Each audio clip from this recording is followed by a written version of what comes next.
Hi, I'm Paul Roberts, and this is Conscious Counseling 101.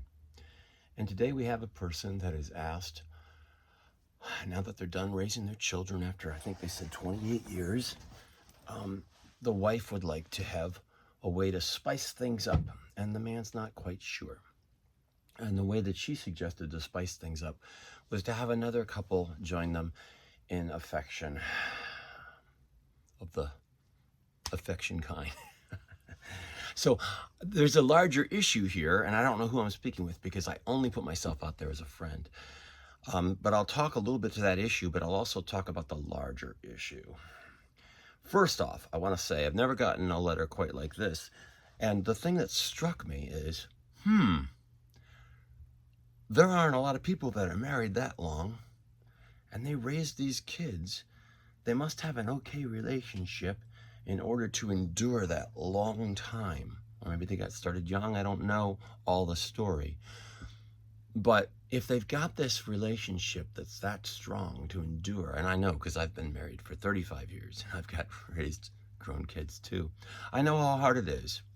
And I understand where my mother and father are coming from now also, because they went through it with us, and I'm sure we were a handful as well. And they didn't have the internet back then and things like that to say, what do we do? What do we do? What are some of our choices? You do. And that could be one of the issues here.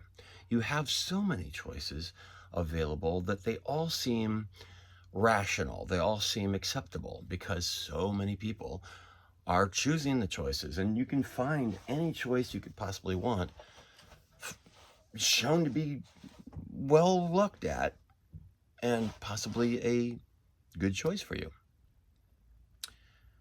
And if you're just your own people and want to do whatever, then what can I say? The only reason I'm saying anything is because you were asked me. And so that's the only reason I'm speaking. And it sounded as though you weren't quite sure. I'm assuming just because you asked means you're not quite sure about that. So let me talk to the larger issue first. Or maybe I'll ramble around a little bit because I'm just coming to you as a friend, okay? Just a friend. When we have that kind of relation, it has a value to it because of the way the human body is designed and the way the sexes are designed. And I guess even if you aren't male and female and you aren't conventionally operating, there's still a lot of human body things that can happen to anyone, anyway. Some people see these as only expressions of love. Some people see these things as only ways to have natural, relations in childbirth and things like that. It doesn't really matter how everybody else sees things. It doesn't really matter how I see things. That you're together, that's really something to say, that you're together after all this time and you've been responsible and raised children. So who am I to judge how you live your life? Okay? That's for a larger entity. I didn't ask you whether you believe in a larger entity. It's not even relevant at this time, because if it did, you'd go there. You wouldn't come to me. Why would you come to man when you have a larger entity? Why would you come to a person you don't even know when you have a larger entity? So, boy, we got a lot of action outside.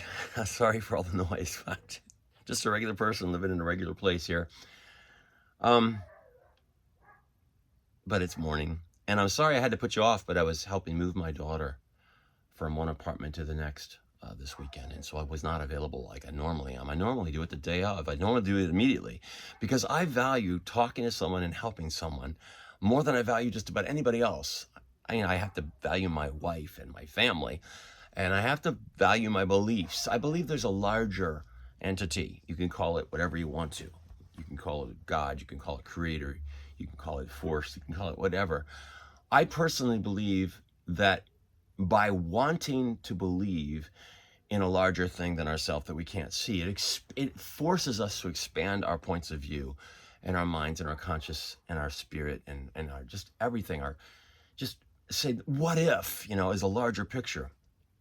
I think you should probably consider the what if, no matter what your belief is. And I'll talk to a little bit about the generic quality too, but I also want to talk about the actual subject that you brought up. What if there was a better way to be and a less better way to be? I don't know that there is. I mean, you sure can find people that say these things, and they can be quite convincing. But a lot of people don't listen and live by their own rules and do whatever they want to and have their own beliefs. What if there was a better way? Is there anything in you that causes you to think there might be, and that's why you're hesitant and you want to talk to another person? Probably. Is that thing that's in you of the misnomers of mankind and something you learned earlier in life and you haven't cast it off and you're not sure of it and you're now being confronted by it with your wife, and so you want to see what another person says? Is it one little thing that was instilled in you as a youth that you still think, oh, there must be a reason for it? You see the world operate, you say, oh, this is the way it's supposed to be, or whatever. This isn't the way it's supposed to be. Is there something there? Do you want to just cast that off? Is your inclination to say, if we could just make all that go away, maybe I could have fun and do things however I wanted to with no rules, and why would I need to think about it or be concerned about it or worry about it or anything? I don't know. I don't know anything. I'm a friend to talk to, and I'm wise, and I'm moral, and I'm learned. But the reason why I'm conscious and all those things as an artist and a person that analyzes everything and a philosopher is because I know I don't know. And so therefore the beginning of wisdom starts to become part of something that I'm going to find and bring towards myself. And that is because to not consider things that I can't see or know or feel would be, I believe, foolhardy. Not because the world wants to condemn us if we don't become a certain way that they want us to be, but because they don't know either. And so therefore we should follow our natural, larger desires than physicality happiness, our larger desires to think, could there be more than this? Am I shortchanging myself? Is my view more narrow and more rigid and more certain than it needs to be? And so I ask you this, even though you've been responsible and you've been with this person a long time,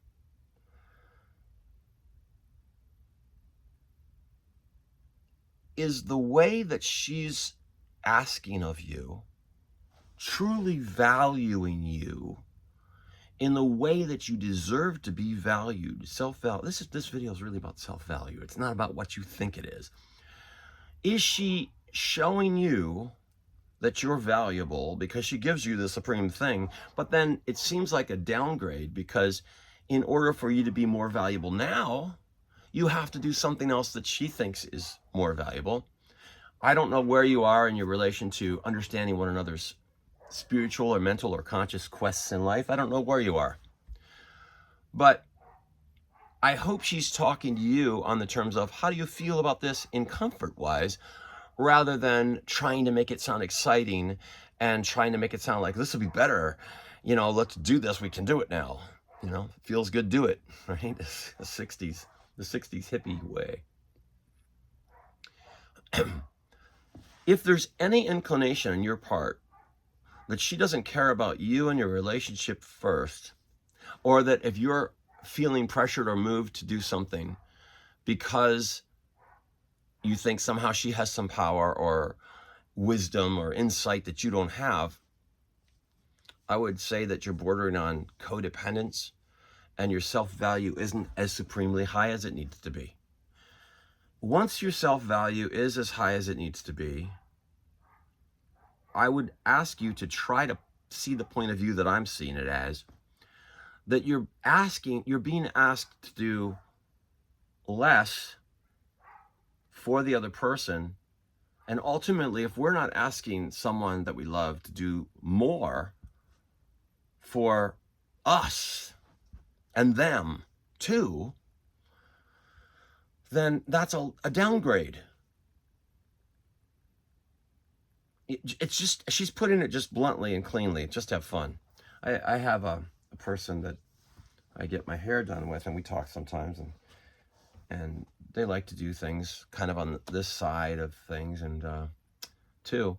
And they go to Burning Man and they do drugs and they have fun and they say, oh, this is your fun time. You can have fun now that you're done raising your kids and all this. So I've had conversations with people. I don't have conversations. I really don't talk intimately about myself and my points of view on that, because that's a private thing anyway between a particular man and a particular woman.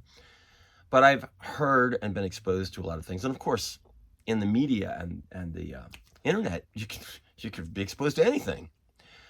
But my propensity to reach out to you as a person and a friend is accentuated by the fact that I put larger concept issues, heightened conscious issues first. And within that large umbrella, you can find the answers to anything. So my concern is your best move to do it versus not doing it so that you can have some spicing it up, as you say, or she says? Or is a larger picture there first? Is there still more to learn and grow in this relationship with this person? Is she cherishing you? Is she treasuring you? Is she downgrading you even in the slightest by having another person coming into this? It doesn't matter even whether it's a man or a woman. Is this really a gift she's giving you, or a gift that she's giving herself and hoping it'll transfer onto you in the trickle down or whatever, be reciprocal? I would be asking yourself these questions, because if she's placing herself first, then I would suggest to you that even though you've been responsible and you've been married all this time, which is amazing, and raised these children, that there's still more work that needs to be done. And I would suggest to you that going down these avenues that are being proposed won't reveal insights towards that more work that needs to be done. It will just be a distraction. And if this is her way of thinking, then maybe that distraction is already something you've done in your life with vices and just busyness, not thinking about all the difficulties, and you just have something to go to that you can count on as a distraction. Maybe that's one of the reasons that you got through things. Maybe it wasn't just discipline. Maybe it was like you had to put an auto drive on to get these kids raised. And that's how you've lasted so long. If that's the case, see, I'm just guessing here, so don't take me bad if I'm wrong or something like this. I'm just suggesting these things. If distractions are a way of getting through life and dulling down the roar so that you can survive and thrive, then maybe this is another step in the distraction thing. Whoa, now we have free time. What are we going to do? When I had free time, the first thing I did when my kids were in college and things like that was reach out to anybody that I hadn't had enough time for. When I was so charged in raising my children and things like that, the first thing I did when I had free time on my hands is try to get closer to my wife, but not in the ways that you're talking about necessarily. Maybe you're doing other things too, and I don't know. But I reached out to my brothers and my mother and father and friends of the past and things like that when I had free time. But I was already solid and conscious and not codependent and not like reaching out for vices or distractions or whatever you want to call them. I'm trying to put spins on it as far as, like maybe it's not that big a deal. Maybe it's just another thing that makes the buzz, makes the wheels go round. I'm trying to make this generic. I try to make all my videos generic. But if you live for those distractions, it's a big if, I'm not making any judgments here, I don't even know, then I would suggest that this is just another one, and it might be a harmful one, even though you've been successful all this time. I would suggest that your larger things first, prior to that. Don't say no necessarily to the person, because that'll just make them stiff and maybe mad at you, and who knows what it'll do to your relationship.